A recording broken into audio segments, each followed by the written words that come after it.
잠언 1장 저희들 보겠습니다. 잠언 1장 제 성경 911페이지입니다. 1절에서 9절까지 말씀입니다. 911페이지 같이 읽습니다. 다윗의 아들 솔로몬 왕, 이스라엘 왕 솔로몬의 잠언이라. 이는 지혜와 훈계를 알게 하며 명철의 말씀을 깨닫게 하며 지혜롭게 공의롭게 정의롭게 정직하게 행할 일에 대하여 훈계를 받게 하며 어리석은 자를 슬기롭게 하며 젊은 자에게 지식과 근신함을 주기 위한 것이니, 지혜 있는 자는 듣고 학식이 더할 것이요 명철한 자는 지략을 얻을 것이라. 잠언과 비유와 지혜 있는 자의 말과 그 오묘한 말을 깨달으리라. 여호와를 경외하는 것이 지식의 근본이오늘 미련한 자는 지혜와 훈계를 멸시하느니라. 내 아들아, 내 아비의 훈계를 들으며 내 어미의 법을 떠나지 말라. 이는 내 머리에 아름다운 관이요 내 목에 금사슬이니라. 성도님께 늘 말씀드리지만 잠언 31장이니까 매일 한 장씩 읽으면 우리가 지혜롭게 된다, 그렇게 말씀을 드렸죠. 저희들 자녀에게도 우리 가정예배 드릴 때마다 꼭 이 잠언으로 했었고, 또 아이들에게 잠언에 있는 말씀들을 외워라 그랬는데, 특별히 잠언 1장 7절 여호와를 경외하는 것이 지식의 근본이에요. 미련한 자는 지혜와 훈계와 지혜와 훈계를 멸시하느니라. 이 말씀에 대해서는 꼭 마음속에 두라, 그렇게 했습니다. 그런데 이 잠언은 1절에 보면 다윗의 아들 이스라엘 왕 솔로몬의 잠언이라. 잠언은 이스라엘 왕 솔로몬이 대부분 지은 것, 다 완전한 것은 아니지만 대부분 다 지은 것이죠. 실제로 이 열왕기서에 보면은 솔로몬이 3,000개의 잠언을 지었다 그랬습니다. 그러니까 잠언은 지혜의 말인 것이고 격언인 것이고 우리 마음속에 꼭 두어야 될 그런 말씀이죠. 솔로몬이 처음부터 이렇게 지어놓은 사람은 아니었었죠. 근데 솔로몬이 자기가 나이가 어릴 때에 왕이 되고 나서, 그리고 그가 기브온 산당에 가서, 그 산당 중에 가장 큰 산당이었죠. 기브온 산당에 가서 1,000번째 하나님께 제사를 드렸습니다. 그러니까 소 1,000마리를 하나님께 드렸던 것이, 드리면서 하나님께 간구했던 것이 아버지로부터, 아버지는 성군이었잖아요. 다윗은 뭐 대단한 말할 수 없죠. 그러니까 그런 아버지로부터 이어받게 됐으니 자기 마음속에 굉장히 무거운 마음이 많았을 거예요. 그래서 하나님께 거기서 기도하면서 1,000번이나 드리면서, 하나님, 우리 아버지는 이렇게 믿음 있고 지혜로웠는데 하나님, 저에게도 이 많은 백성을 내가 어떻게 젊은 이 나이에 이끌어갈 수 있겠습니까? 저를, 이 백성들을 이끌어갈 수 있는 그러한 능력과 지혜를 주소서. 그렇게 하나님께 간절하게 기도했을 때 하나님께서 들으시고 밤에 꿈에 나타나서 솔로몬에게 하나님께서 구하는 것을 다 주셨잖아요. 그러니까 하나님께서 들으니까 뭐 남을 적을 피하는 것도 아니고 뭐 자기 지혜를 대해서 백성을 잘 살피게 할 수 있는 능력을 달라 그러니까 너무 기뻐하셨어요. 그래서 지혜를 주시고 뭐 온갖 부경화 다 주셨던 것이, 그러니까 이 솔로몬이 처음에 받았을 때 그 지혜는 말로 할 수 없는 것이, 사람이 가질 수 없는 그런 지혜를 가졌던 것이죠. 그러니까 이 지혜가 엄청 쓰러져요. 그런데 이렇게 받았던 솔로몬도 나중에 가서 그 이방 여인들을 너무 많이 데리고 와서 부인 삼음을 통해서 영적 분별력이 흐려져 버렸잖아요. 그래서 하나님께서 솔로몬에게도 나타나셔서 나중에 말년에 가서 말씀했는데도 솔로몬이 분별을 못하는 거예요. 분별을 못. 사람이 한번 영적으로 흐려지게 되면 다시 돌아온다는 게 너무 힘든 것이에요. 솔로몬의 아들 누굽니까? 르호보암이잖아요. 르호보암은 41세 때 왕이 됐어요. 41세 왕이 되고 17년 동안 취리했는데 이 르호보암은 지혜롭지 못했던 사람이에요. 그러면서 이 열왕기상 14장에 보면 그 르호보암의 치적에 대해서 나옵니다. 이 어떤 치세를 어떻게 했다는 나오는데 뭐 그렇게 길지 않아요. 짧게 이래 나와 있는데, 그 중에 보면은 이 르호보암의 어머니가 그 암몬 여인이었다를 두 번이나, 짧은 글에 두 번이나 어머니가 암몬 여인이었다를 거기에서 계속 밝히고 있어요. 그러니까 어머니가 지혜롭지 못하고 어머니가 우상을 숭배하게 되니까 결과적으로 이 아들도 아세라상을 써요. 나중에 그 자기 아버지 솔로몬, 이 아들 르호보암 때 이미 아세라상을, 이방을 섬기는 거예요. 이방신을 섬겼습니다. 그리고 남색하는 자를 그냥 뒀다 그랬어요. 그러니까 엉망이 돼버린 나라가. 하나님께서 다윗이 워낙 하나님 마음에 합하고 정말 하나님 기뻐하는 그런 왕이었기 때문에 다윗의 위가 떠나지 않는다. 그 다윗을부터 위를 계속 준다 그랬지만은 실제적으로 솔로몬이 후반기 때부터 영적으로 타락하기 시작했잖아요. 분별을 잃어버리기 시작하고, 그리고 이방 우상들이 들어오기 시작하고, 그런데다가 솔로몬이 왕으로 세웠던 자기 아들 르호보암이 의미가 누구였냐면 암몬 여인이라, 자기하고 항상 적대 관계고 이방 여인, 그리고 이방 신을 섬기는 이 암몬 여인이었던 거예요. 거기서 낳는 아들이니까 그 역시 마찬가지로 이방 신을 섬기고 남색하는 자, 그 동성연애자를 그냥 용납하고 뭐 이런 식으로 각종 우상은 다 돌았다 그랬어요. 하나님이 가증하게 여기는, 하나님께서 버리라 했던 것을 다 돌았다 그랬습니다. 그러니까 이 믿음의 전통을 계속 이어간다는 것이 진짜 힘든 일이에요. 그리고 특별히 어머니들이 믿음 안에 바로 선다는 것이 얼마나 중요한지 몰라요. 그래서 믿음의 위대한 믿음의 사람들이 대부분 보면은 전부 어머니 믿음이라고 그래요. 우리 아버지 믿음 이야기하는 사람이 극히 드문 것 같아요. 많지는 않는 것 같아요. 그게 왜냐하면 어머니하고 계속 가깝게 지내서 그런 것 같아요. 그리고 어머니의 간절한 기도는 어머니가 아들을 낳았기 때문에 말할 수 없잖아요, 보면. 그래서 어머니가 믿음의 본을 보이셔야 되고, 그리고 믿음의 삶을 사셔야 되고, 자녀들에게 끊임없이 믿음의 유산을 남겨야 되지, 그래야지 그 자녀가 믿음 안에 들어오게 되고 복된 삶이 되는 것이다. 아멘. 그래서 우리 교회에 아마 어머니들이 좀 듣기 싫을는지 모르요. 제가 자꾸 어머니 믿음에 대해서 이야기하니까.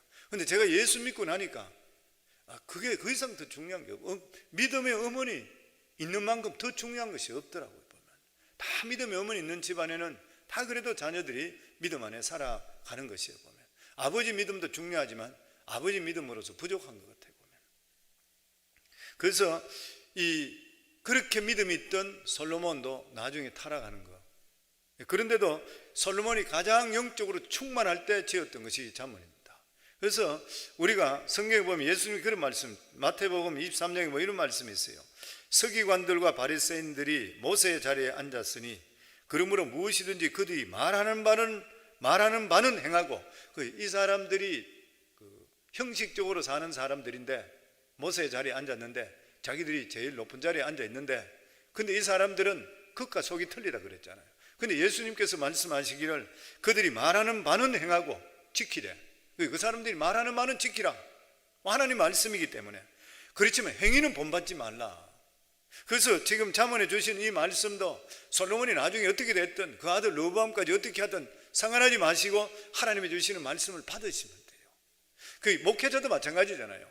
강단의 설교 말씀 들으면 어떨 때 목회자 싫어할 때도 있고, 아니면 목회자가 행동과 이 말이나 이런 것이 틀릴 때가 있어요. 자기가 이중적으로 하는 거기에서 그러면 은혜가 안 되는 것이에요.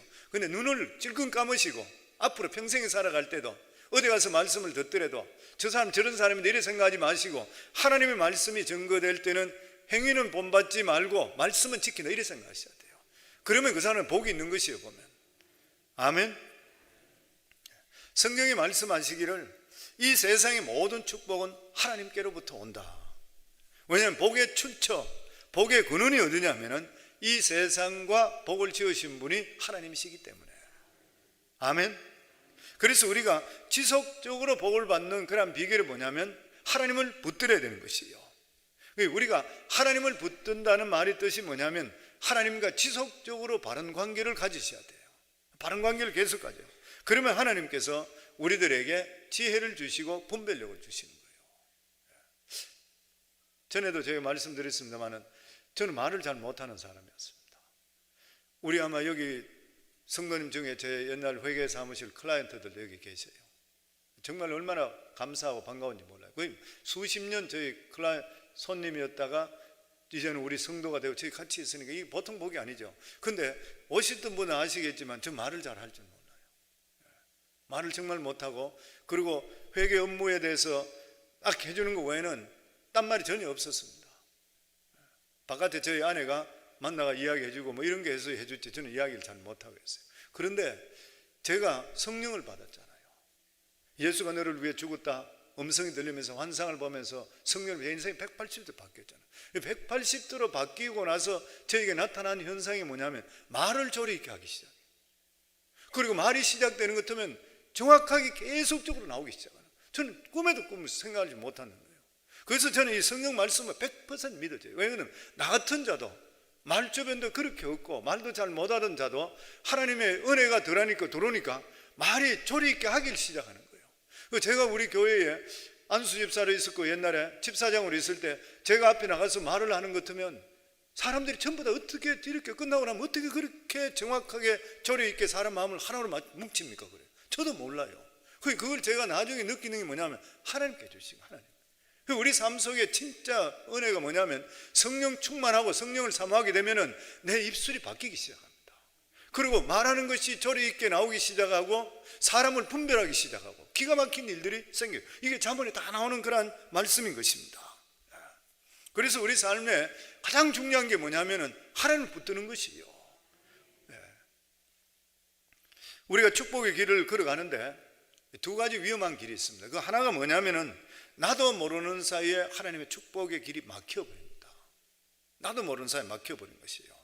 왜 막히냐면 하나님 말씀을 버려버리고 내 정력대로 살아가게 될 때, 예를 들어 이스라엘 민족이라 그러면 하나님을 섬긴다고 하기는 하고 있는데 어느 순간에 우상을 섬기는 것이에요. 우리 삶에도 똑같잖아요. 하나님 위주로 산다고 하는데도 불구하고 어느 속에 내 사역에 들어가 보면 하나님 위주로 산다고 말은 하고 있는데 내 삶 속에 세상이 그냥 살아서 계속 따라가는 것이에요. 이걸 진짜로 이래 되면 축복이 막혀버립니다. 예레미야 17장에 보면 이런 말씀이 있습니다. 17장 5절부터 8절에 보면 여호와께서 이같이 말씀하시기를 무릇 사람을 믿으며 육신으로 그의 힘을 삼고 마음이 여호와께서 떠난 그 사람은 저주를 받을 것이라. 그러니까 무릇 사람을 믿으며, 하나님을 믿는 것이 아니라 사람 말을 더 들으며 육신으로 그의 힘을 삼고 내 힘으로 산다, 내 생각대로 산다, 그리고 마음에서 여호와를 떠나버렸어요. 그 사람은 저주를 받을 것이라. 어떤 저주냐? 그는 사막의 떨기나무 같아서 좋은 일이 오는 것을 보지 못하고, 사막의 떨기나무 얼마나 드라이 되어 있어요. 보지 못하고 광야 관조한 것 건건한 땅, 사람이 살지 못하는 땅에 살리라. 굉장히 고달프다. 삶이 고달플 수밖에 없다는 거예요. 그러나 무릇 여호와를 의지하며 여호와를 의뢰하는 그 사람은 복을 받을 것이라. 어떤 복이냐? 그가 물가에 심겨진 나무가 그 뿌리를 강변에 뻗치고 더위가 올지라도 두려워하지 아니하며 그 입이 청청하며 가무는 해도 걱정이 없고 결실이 그치지 아니함 같으니라. 오늘 요즘 같은 코로나 바이러스나 이런 일이 있다 한다 하더라도 하나님을 의뢰하고 하나님으로부터 복을 받는 그 사람은 물가에 심겨진 나무다. 뭐 그런 말 있잖아요. 나무, 영국의 나무들이, 많은 나무들이 다 시들고 가물었는데 템즈 강가에 있는 나무들은 그렇게 싱싱하다. 왜냐하면 뿌리 자체가 물가로 들어가 있는 거예요. 우리들은 영원한 그 생수를 공급하는 주님께 뿌리가 박혀 있어야 되는 거예요. 우리 모두 박혀 있는 줄 믿습니다. 아멘. 그리고 우리가 둘째로 두려운고 위험한 것이 뭐냐면은 자기 자신이든지 다른 사람인 것이에요. 하나님이 만드신 것 중에서 가장 간사하고 교활한 것이 뭐냐면 사람입니다. 조석으로 마음이 바뀌는 게 사람이잖아요. 사람이 실제로 환경에 따라 바뀌는 것이에요, 보면. 그래서 우리가 만나는데도 믿음의 사람을 계속 만나는 그런 이유도 보면, 우리가 믿음의 사람과 만나지 않으면 내 믿음의 영적 에너지를 뺏겨버리는 것이에요. 뺏겨버립니다. 그리고 우리 자신들도 믿을 수가 없어요. 우리 자신도 못 믿습니다. 우리 자신도 믿을 수가 없기 때문에 바람 따라 계속 흔들리잖아요. 흔들릴 수밖에 없는 것이 우리 인간의 약해서.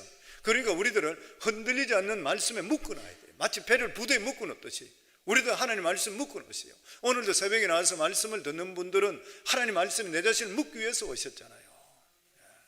그러면서 잠언 저자는 먼저 하나님이 주시는 유익에 대해 설명합니다. 어떤 유익이 있냐? 말씀은 2절 말씀입니다. 이는 지혜와 훈계를 알게 하며 명철의 말씀을 깨닫게 하며. 여기서 지혜라는 말은 기술을 가지고 있다. 기술과 같은 철학적인 의미가 아니라 물건을 만드는 요령이라, 그렇게 이야기하고 있습니다. 성공하는 사람은 노하우가 다 있어요. 자기 나름대로 노하우가 전부 다 있습니다. 자기만 가진, 남이 본뜰 수 없는 그런 노하우를 가지고 있어요. 그래서 우리가 성공하기 위해서는 남이 성공했는 것을 보고 본따게 되면 그대로 성공한다 그러죠. 브라이언 트레이시 밀리언 달러 헤비트 뭐 이런 책이나 그 사람 자기 발전에 대한 책들을 많이 적었잖아요. 근데 거기에서 그 본인 자신이 학교도 옳게 안 나오고 진짜 별 볼 일 없는 사람이 세일즈맨으로 들어갔는데 자기는 하나도 팔질 못했는데 어느 날 최고 탑 에이전트가 와서 그러고 설명을 해주는 거예요. 어떻게 세일즈 한다 하는데 그 사람 이야기를 들으면서 그 사람과 만나서 그 사람이 자고 일어나고 말하고 행동까지 노트 전부 다 했다 그러죠. 자기가 그 노트 하면서 그대로 따라가기 시작했는 거기다가 자기 생각까지 더 애대가지고 이 사람이 탑이 돼버리는 거예요. 그러고 나서 자기는 성공했는 것은 따라하면 되는 것이구나.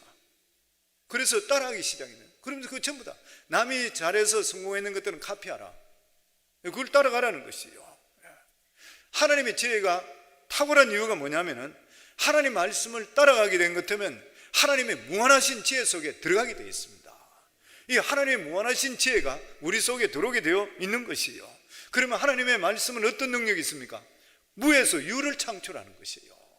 없는 것에서 있는 것을 창출하는 거예요. 하나님의 기적적인 역사가 우리 속에 들어오게 되어 있는 것이요. 하나님의 능력이 우리 속에 들어오면 불가능이 없는 것이. 그래서 예수 믿는 사람은 항상 긍정적으로 사셔야 돼요. 왜냐하면 하나님이 우리 속에 계시기 때문인 것이요. 아멘. 그리고 여기 두 번째, 하나님 말씀은 지혜와 훈계를 주며, 훈계는 무엇입니까? 잘못된 길을 바르게 해주는 것이죠. 바로 잡아주는 것이 훈계. 하나님 말씀을 내 마음속에 가질수록 내가 잘못된 길에서 바로 오는 거지. 그래서 디모데후서 3장 6절에 보면 모든 성경은 하나님의 감동으로 된 것으로 교훈과 책망과 그리고 바르게 함과 의로 교육하기에 유익하니, 모든 이 교훈과 책망과 바르게 함과 의로 교육하기에 유익하니 이는 하나님의 사람으로 온전케 하며 모든 선한 일을 행해서 온전케 하기 위해서 하나님 말씀 우리를 더 온전하게 만들어주는 거예요. 온전케 해주신 것이라. 왜 그러냐면은 우리 자신들은 기계가 아닙니다. 항상 똑같이 갈 수 없는 것이에요. 더욱이나 우리 속에는 누가 있는 것이에요? 우리는 무예요. 죄성을 가지고 태어났습니다. 우리 속에 그 죄의 충동이 계속적으로 일어나는 것이에요. 우리가 죄를 짓지 않고 살아가면 그 이상 더 좋은 일이 없겠지만은 죄성을 타고 가지고 있기 때문에 죄의 습성에서 벗어날 수가 없습니다. 그 사람들이 보면 나는 이 정도면 괜찮습니다. 나는 이 정도 그냥 내가 적당히 성경 보고 이 정도 그냥 살겠는 천만에 그게 될 수가 없는 거예요. 될 수가 없는 거예요. 왜냐하면 우리 속에 이 죄의 유혹은 죽음보다 더 강하다 그러잖아요. 계속 우리 속에 올라오는 것이에요. 도저히 뗄래야 뗄 수가 없는 것이에요. 그런데 우리가 하나님 말씀을 계속 듣게 될 때는 유혹이 약해집니다. 완전히 떨쳐버릴 수 없죠. 유혹이 약해지는 것이에요. 그리고 정신을 차리게 되면 바른 길로 가게 되어 있습니다. 그리고 세 번째 보면 지혜와 훈계를 알게 하며 명철의 말씀을 깨닫게 하며, 명철의 말씀을 깨닫게 한다. 무슨 분별력을 주신다. 분별력을 주는 것이요. 명철이라는 것은 하나님의 말씀을 내가 가진 것을 깨닫게 되는 것, 분별할 수 있는 것. 모든 상황에 처해져 있을 때에 내가 분별할 수 있는 능력이 주는 것이에요.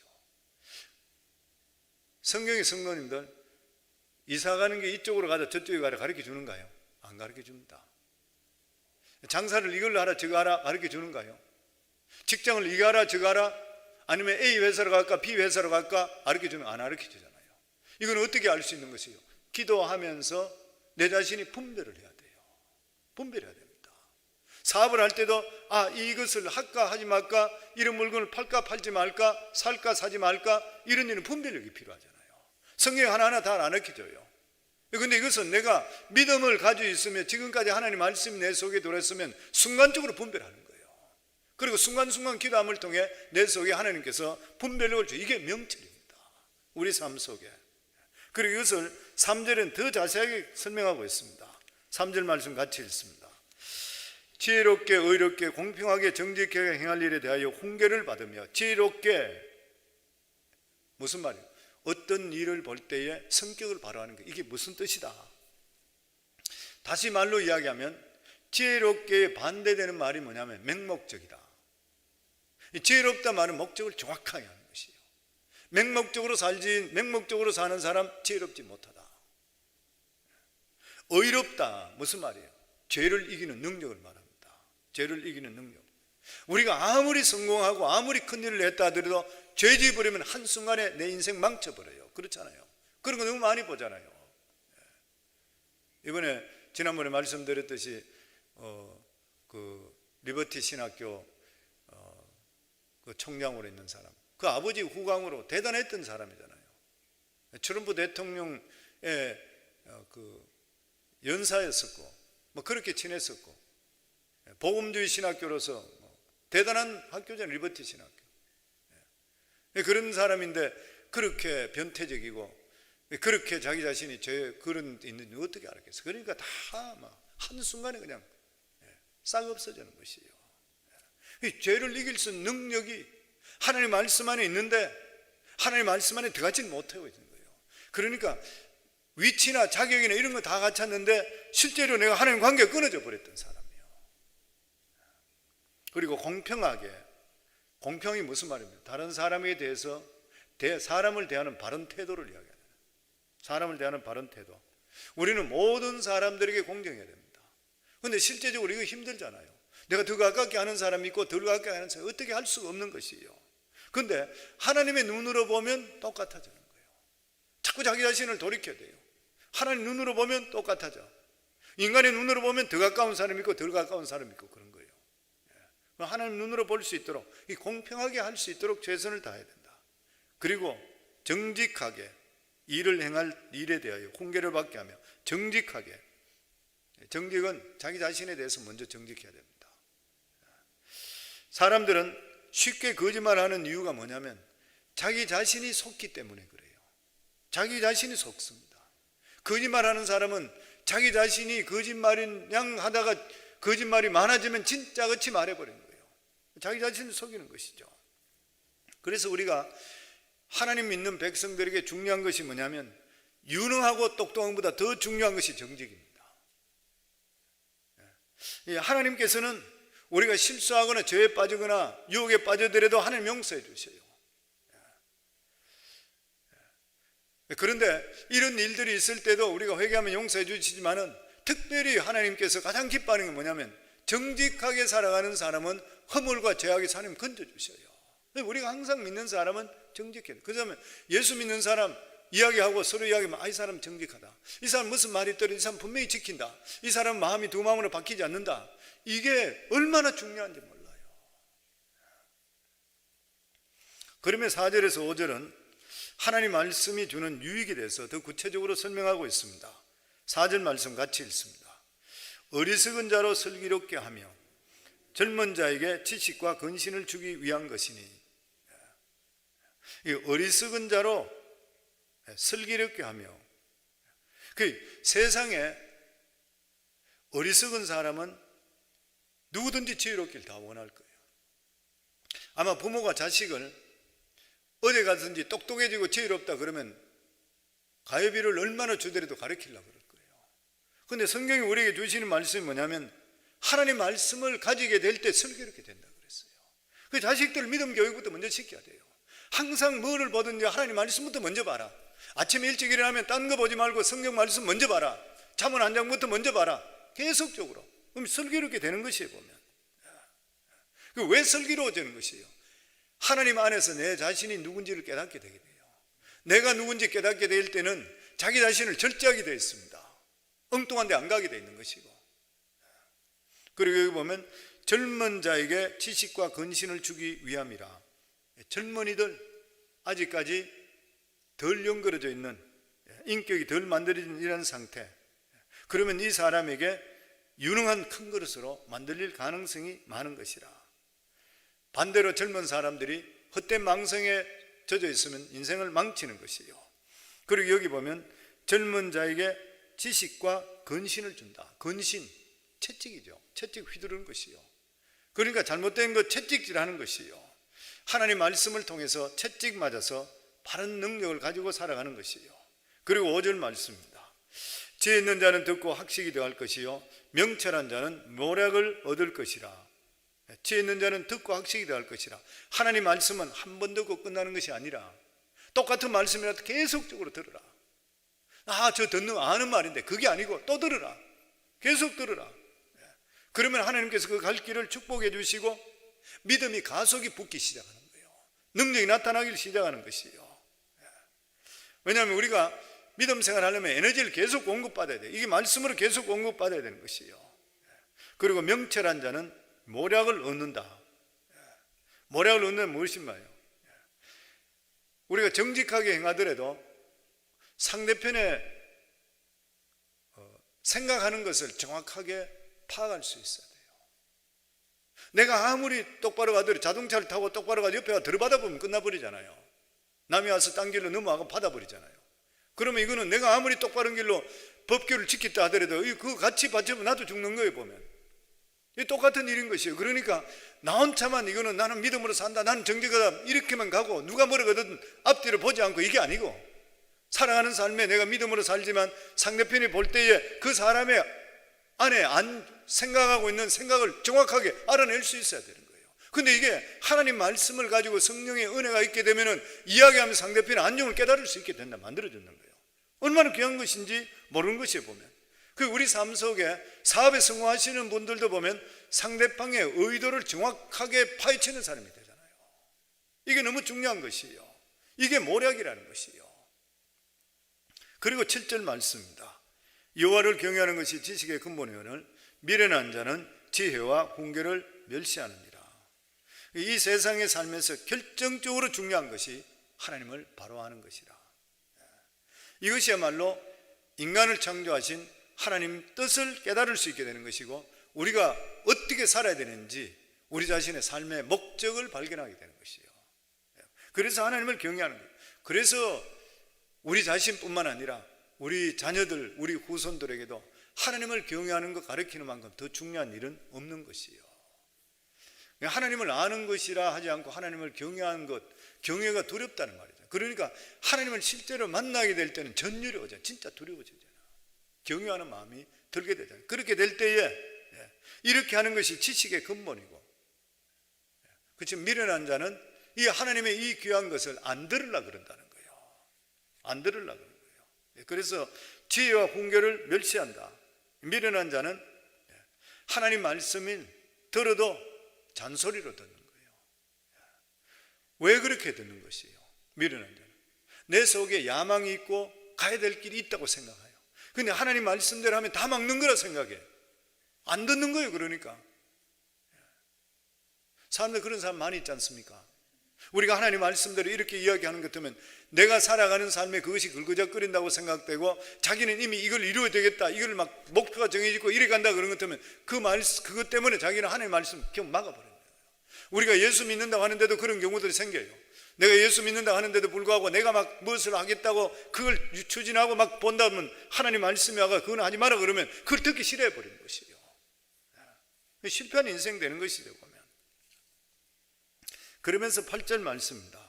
내 아들아, 내 아비의 훈계를 들으며 내 의미의 법을 떠나지 말라. 하나님께서 모세에게 10계명을 주실 때 인간관계 속에 6계명 중에 첫 번째가 부모 공경이잖아요. 내 부모를 공경하라. 그래야면 너 하나님 나 여호와가 내게 준 땅에서 내 생명이 길리라. 하나님 복을 주시는 그 장소에서 생명이 길리라. 부모를 공경하라.